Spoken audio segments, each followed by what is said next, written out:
Hello, magandang gabi sa inyo lahat.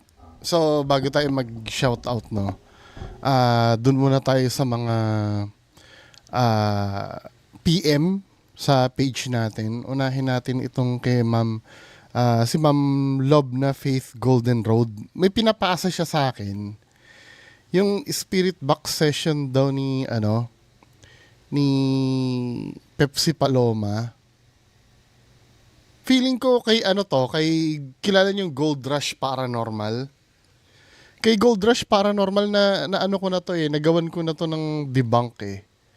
Kasi do sa videos ni Gold Rush Paranormal, meron siyang disclaimer doon na kung sino man daw yung nakakausap niya doon ay hindi niya namang kiniklaim na yun. Parang hindi niya naman daw parang ano, sinasabi niya na hindi naman 100% sure. Let's say halimbawa si Pepsi Paloma nga yung kausap daw, eh hindi naman daw mamimake sure na si Pepsi Paloma daw yung makakausap doon. So, data mabibigyan ko kayo ng para mabigyan kayo ng kay Gold Rush Paranormal. Gold Rush Paranormal. Ito ba 'yon kay Pepsi Paloma? Oh, ito nga, sabi ko na Gold Rush Paranormal 'yun eh. 'Di ba? Kasi itong taong 'to, lahat na lang ng Filipino baiting to eh. Mataas kasi ang views niya pagka regarding sa Filipino yung content niya. So, ang pinapalabas niya, anong tawag dito? Yun nga, si Pepsi Paloma yung kausap. True. 'Di ba? Paano mo na contact si Pepsi Paloma, 'di ba? Pepsi, if you are here, Tamo, parang may specific siyang linya eh. Pero kung makikita mo yung disclaimer dito sa ano niya, yan makikita mo naman parang, parang kinda ginagago niya lang yung mga viewers niya dito. Kasi sabi niya dito, no part of this public, blah blah blah blah.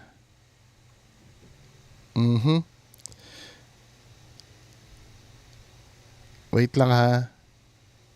Meron siya sinabi ito, message from the creator. Ito yung sabi niya, babasahin natin to ha.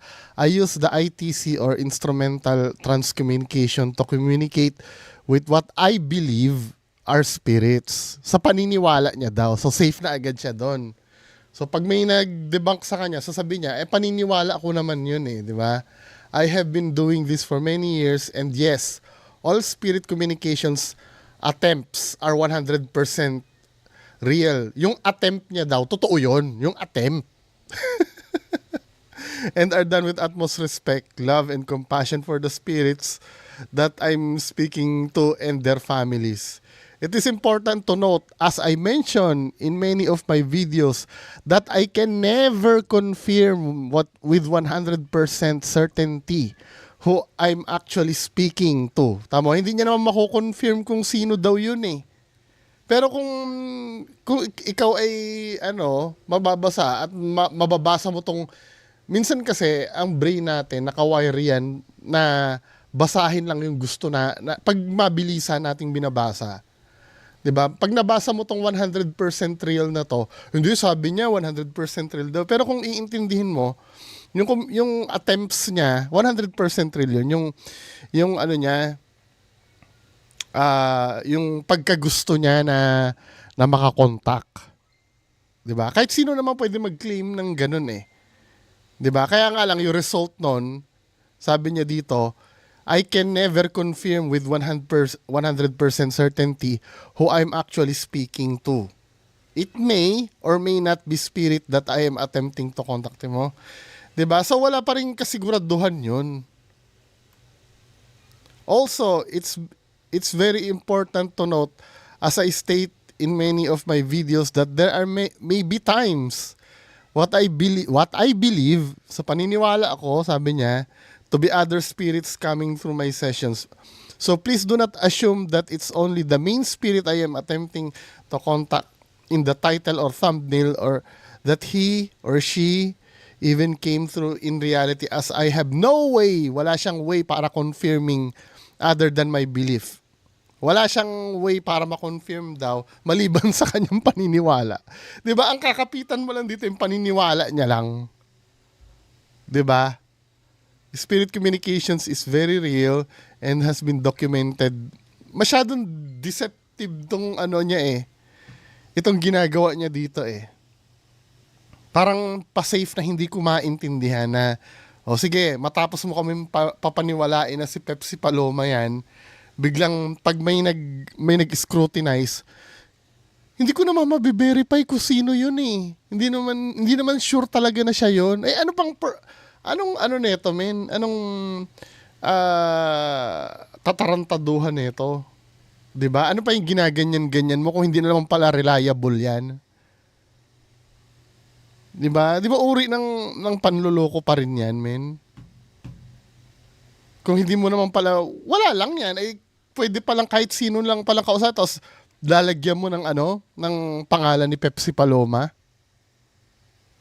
'Di ba? Na hindi ka pala sure na siya 'yon. 'Di ba, men? This video is for educational or entertainment purpose only. Education? Wala naman education dyan, men. Hindi nga namin sure na kung si Pepsi Paloma. So kaya meron akong video na buo nito. Generic debunk na lang ang ginawa ko dito dahil dito sa ano na to eh. Dito sa disclaimer niya na to.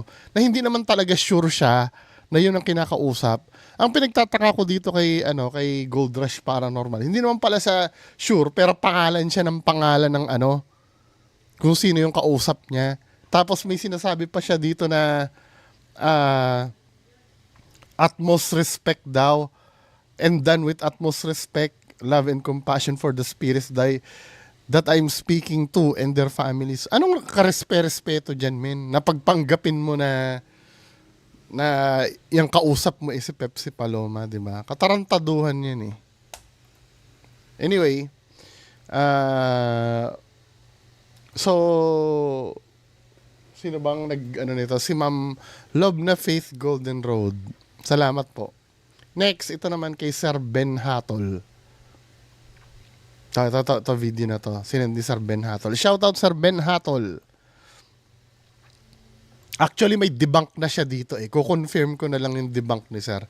Hindi ako nag-debunk nito si Sir. Ang credit kay Sir. In-upload ang video na to. Sino ba nag-upload ng video na to? Tingnan nga natin. Si So Weird Japer Sniper. Yung So Weird na yan, parang grupo ata ito nila Bimbi. Bims Goes TV. Correct me if I'm wrong, no?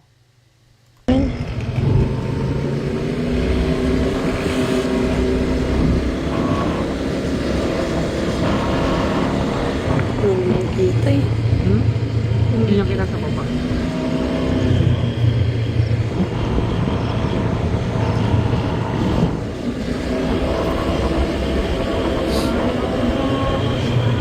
Anong nangyari?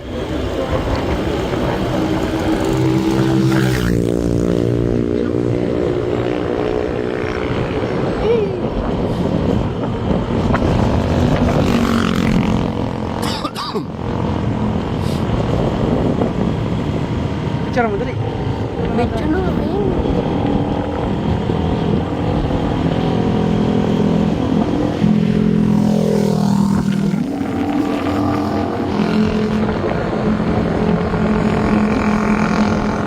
ayun. Ano yan?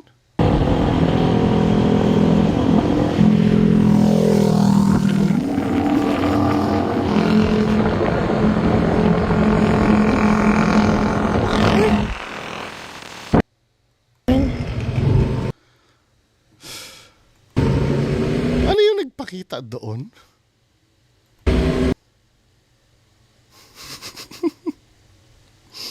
Tingnan natin.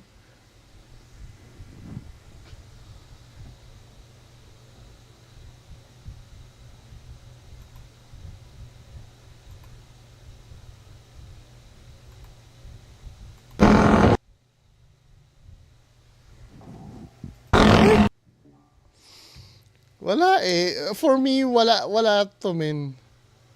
Ayan ba? Di ba paridolya yan?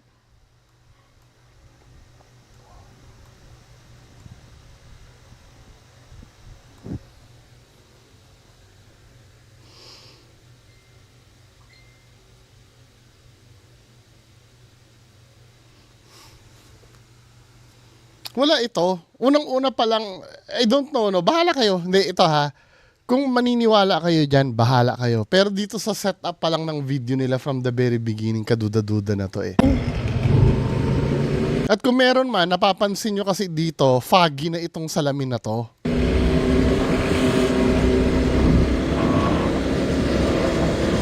Foggy yung salamin min eh. I don't think na may ano doon. Hindi kayo, ano sa tingin nyo? Ano sa tingin nyo? Hindi nakikita eh.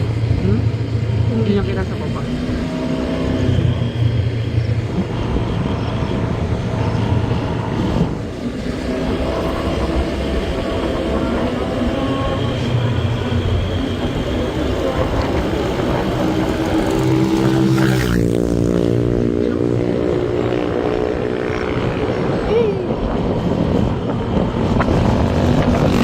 For me, fog ng salamin yun eh. Tingnan natin nga sa comment section. Ito nga nilagyan na lang ng...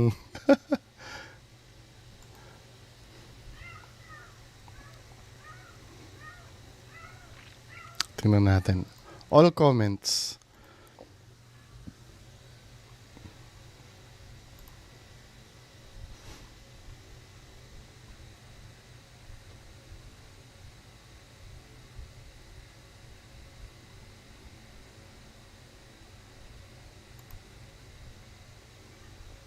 Wala, fog ito ng ano eh. Fog ito ng salamin kasi nung nag-start sila, ninaga na natin yung parang fog. Oh, sabi nga nitong isa, dumi ng salamin, reflect sa liwanag ng ilaw. Tingnan nyo around 0 to 4 seconds. O parang yun nga nakita ko eh. Tingnan mo. Tama ha, bago sila mag-start. Ayun oh, may fog na agad yung salamin eh. Hindi, for me no, wala siyang paranormal. For me. Hindi, pwede naman siguro na ano, na kaya sila napa-video. Kasi napansin ko nga naman dun sa ano, tingnan mo. Siguro nakita na nila before. 'Di ba? Then, ano, wala. Fog yun eh. Sa glare ng salamin tsaka fog eh. Yan oh. 'Di ba? May nabubuo na agad na pareidolia eh. I think wala namang paranormal doon. Anyway, patuloy tayo no. 16 minutes na agad. Bilisan ko na nga lang ng ano ng shout out. Yung mga na nood kagabi. Bibilisan ko na lang mga kababayan ko para mabilis tayo. Dalawang video yung isa-shout out ko, yung do sa pre-show tsaka sa ano to. Ma'am Herminia Yamazaki, salamat po. Shout out. Sir Clary Genus, hello. Totoo naman lol, sabi gano'n ni Ma'am Clary Genus. Kapag politics and religion, mahirap talaga magsalita. Minsan nga nagiging mitsa ng panambuhay ang politika. Yung politics at ano kasi, religion kasi, isa yan sa kailangang igalang mo ang paniniwala. Kasi wala namang, lahat yan, entitled tayo niyan eh. Lahat. 'Di ba? Hindi mo siya pwede basta i-debunk. Halimbawa, kung ako naniniwala na si Manny Pacquiao ang pag-asa ng ng Pilipinas, 'di ba? Paniniwala ko 'yon dahil karapatan kong bumoto kung sino gusto ko. 'Di ba? Sa religion din, ganun din naman. As long as may pinagbabase naman sila, hindi naman sila kulto. 'Di ba? Kaya out tayo dyan pag politika. Hello, Sir Rafi Medina. Sabi ni Ramrod Dangka. Shout out daw. Ramrod Dangka. Hello. Boy Kape TV. Hello. Sabi nga ni Sir, balita ko sinisipon at inuubo ka. Huwag ka mag-alala pare. Uso yan ngayon, ano. Nilalamig nga ako nung nakaraang gabi. Ang technique doon, mag-medyas kayo. Shout out Ma'am Mirakyon. Ma'am ka ba o sir? Sir or Ma'am Mirak iyon? Mirak iyon. Juniebla, hello sir. Jamir Anastasio, hello. Highway Dust, hello. Ma'am Imelda Basquines, sabi nga salamat po sa pag-shoutout sa amin kasi ang iba kapag medyo umangat na ignore. Hindi, kasi kayo kasi yung buhay ng channel din naman. Kumbaga, way na ito para, hindi naman para bayaran kayo, no? Para isoli, para bigyan ko rin naman na recognition yung para to show you na ina-appreciate ko yung time na ginugugol yung manood sa akin. Sabi ni Sir ni Lester, 2 years na yan. Ano to? Yung si ano. Hello, Braille Joseph Gamyaw. Mismo ng pare serye. May bagong balita ba kay Diwata? Wala naman na yatang Sabi ni Fairy Ava, 2025 na necro pa din namin. Wala ganun talaga Fairy Haba. Pareak naman po, Sir Creep 5, nakakatakot na video sa internet. Bigyan nyo ko na link, ma'am. Ma'am Fairy Ava. Bigyan nyo ko na link. Para diretso tayo. Pagka nabasa ko, click ko na agad. Tingnan natin yung Hello, Sir Martsan. Kay, hello Kay. Shout out. So, next video na shout out natin. Yung kagabi. To. Yung nangangatok sa gabi, no? Hello, Sir Rapi Medina. Sabi nga ni Sir Rapi Medina, all are totally fake news in the end and everyone's been fooled. Long story short, don't ever believe right away, but instead there should be a thorough investigation to what's the truth behind. Kaya ayan, magnanakaw lang pala o taong grasa. Ang nakakatakot doon ay kung may dalang armas o kutsilyo, nagpapanggap na banoktok yan. Mas nakakatawa pa yung engkanto ni Smoke Creepy na sumalo ng Chocomucho at Royal. Official drink ng mga elemento. Pero wag naman nating kontrahin agad na nag-e-exist yun. Kaya lang, ang sinasabi ko kasi, yung mundo kasi ng paranormal, mga kababayan ko, kasi yan, 1 in a million yan. Hindi ko naman sinasabing hindi totoo, no? O wag natin sabing hindi totoo. Malay mo totoo naman. Ngayon, may 100% proof na ba ako ng paranormal? For now, wala pa, no? May nakita man ako doon sa Clark, hindi ko rin pwedeng panghawakan yun as 100% proof. 'Di ba? Or kung meron man kami na-capture na boses or Kasi for me, kung 100% talaga na proof ng paranormal ang pag-uusapan, yun yung mga bagay na sobrang compelling na kapag expert na yung makakakita, let's say, nagde-defy na talaga na ng laws ng physics, no? Na nga ganon. Pwede na natin, i-consider pa lang. 'Di ba? Ganon dapat kahigpit tayo ng paranormal. 'Di ba? Kahit sa mga claims din, kahit sa mga explorations ko rin, handa na rin naman ako kung halimbawa may nag-debunk. Wala akong magagawa na-debunk Katulad nung last na pinuntahan naming hospital kasama Sir Just Clint, di ba? May nag-debunk no na yung may narinig akong tawa habang binubuksan yung yung pinto. Langit-ngit pala ng pinto yon, yung tunog tawa. 'Di ba? Sino ba sa akin nun? Nag-debunk nun. At least kahit papaano, kung yun talaga, wala akong magagawa. At least ganun talaga, 'di ba?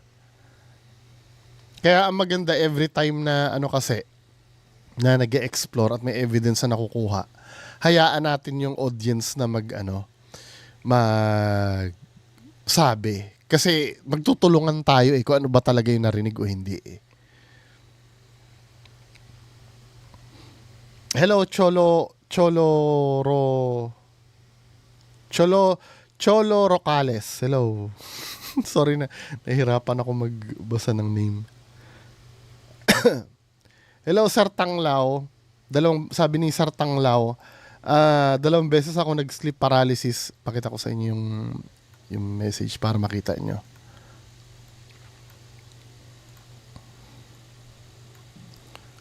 Dalawang beses ako nag-sleep paralysis. Alam ko, atake ng mga evil spirit yon.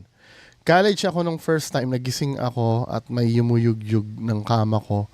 Hindi ako makakilos o makapagsalita. Yung ikalawa nung 2019 yata, tulog ako at may babaeng sumigaw ng sunod ng malakas. Kaya nagising ako. Ako lang ang mag-isa sa bahay. Hindi ako makakilos. At ang kilabot sa paligid ay na-multiply ng 100 ba? Noon ko lang naramdaman ang ibang klaseng takot kahit wala akong makita. Habang nakadilat ako, pilit akong bigkasin ang pangalan ni Jesus. Pero lumalabas ay Jess. Sa isip ko, tinawagan si Jesus hanggang nawala yung hilakbot sa atmosphere. Oo, pagka nakaranas ka talaga ng sleep paralysis, akala mo talaga hindi, malay mo naman may kinalaman ng evil spirit sa sleep paralysis. Pero ang sleep paralysis kasi ito ay scientific Siguro sa interpretasyon na lang na may kinalaman. Kasi minsan pag nag-sleep paralysis ka, kung ano-anong na-experience mo. Tingnan nga natin yung mga signs and symptoms ng sleep paralysis. Madalas ko naman na pinapakita to Sleep paralysis. So ito yung mga major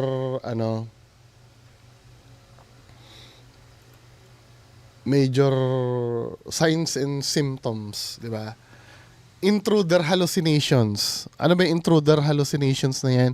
Involves the perception of a dangerous person or presence in the room. Parang may nakikita ka na someone or something na nandun sa room. Pwede yan kadalasan niya matanda or itim na tao na sinasakal ka. Yun ang kadalasan Vestibular motor hallucinations includes feelings of movement or out of the body sensation, yung parang nag-astral project ka, no? Chest pressure hallucinations. Merong parang dumidiin sa dibdib mo. Yan ang kadalasan na signs and symptoms ng sleep paralysis. Kasi pag nag-sleep paralysis kasi nasa between ka ng wake tsaka wake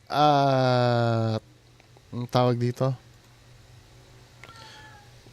Wake at sleep. Ganito po kasi yan, May dalawang uri ng matatawag ba nating valve? Or kung ano man yun, sa utak natin. Isang wake at isang sleep. Halimbawa, pagka ikaw ay nasa wake, pag i-sleep ka, dahan-dahan magsasara yung sleep mo, bubukas yung wake. Ganon din naman, pagka magigising ka na, sasara na yung sleep mo, bubukas. Sa sleep paralysis kasi, ganito ang nangyayari. Awake ka, di ba? Dahan-dahan kang makatulog, bubukas yung yung sleep mo, magi-stuck kayo sa gitna. Di ba? Yan ang sleep paralysis. Kaya minsan hindi reliable yung nararamdaman mo during that time. May nakita kang matandang babae na sumasakal sa'yo? Pwede. Pero ang tanong kasi doon, baka hallucinations mo lang yun. 'Di ba? Sabing gano'n ni Sir Mark J. Celeste ba o Celeste? Yung x-ray niya, bakit sa papel nakaprint, di ba dapat sa x-ray film yun? Yung mga modern yata, sir, ngayon, hindi na alam ko yung x-ray ko nung last, sa bond paper na lang eh. Digital na kasi. Yung nasa film, parang luma na yata yun eh. Luma na yun eh. Yung nasa film. Tama ba ako? Okay lang yun na nakaprint yung x-ray sa papel kasi yun na yata yung modern ngayon. Hello, Sir Boy Kape TV. For the record of new character of Philippine mythology, Binutok, right? As a skeptical para sa akin, first attempted pa lang kay Kuyang Nakapink. Dapat na-alarma na lahat ng kapitbahay at police station dyan sa lugar nila. Ang ganap kasi dito sa kwento, pagpunta dyan ng KMJS, tsaka lang sila nagsagawa ng plano. Oo nga, no? Diba? Tsaka, saka nagkaroon ng gravity yung Sabi gano'n ni Sir Dota 1 Mark. Sir, mo ma-request na pwede mong ma-react yung video ni Apo Philip Apollo. Alam ko na-reactan ko na to eh. Ito yung manggagamot ba sa Batangas? Pagka, sendan nyo ko na link, ha? Para ma-check ko agad. Hello, Ma'am May Malagenya. Hello, Sir Ronsky. Sa Tondo at Manila nila gawin yan, di nasisikatan ng araw mga kultong. Hello, Ma'am Emmy.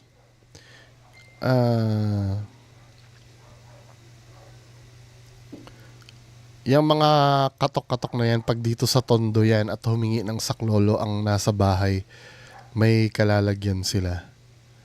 Buhay pa rin yung dyan sa Tondo siguro. Yung tulungan ng mga magkakapit-bahay, no?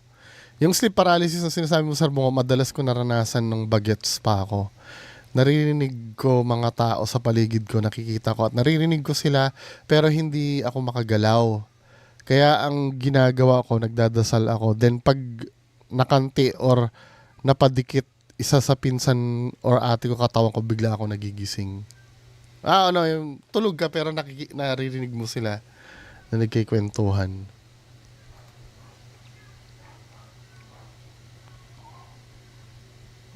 Hello, Braille Joseph Gamyaw. Alcalde, hello. Sir Momong, hello.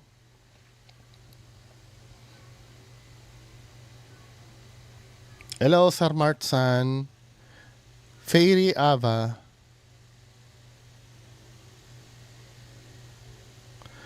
Ganyan pinto nyo tapos may kakatok-katok. Di mo.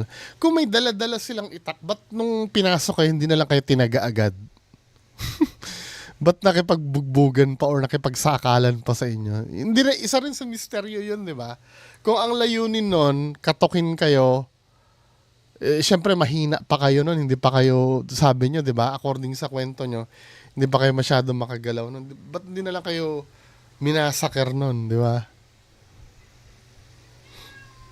Uso na CCTV at mura lang pakabit CCTV tapos yan. Sabi ni Highway Dust. Hello, Sir Yamir Anastasio.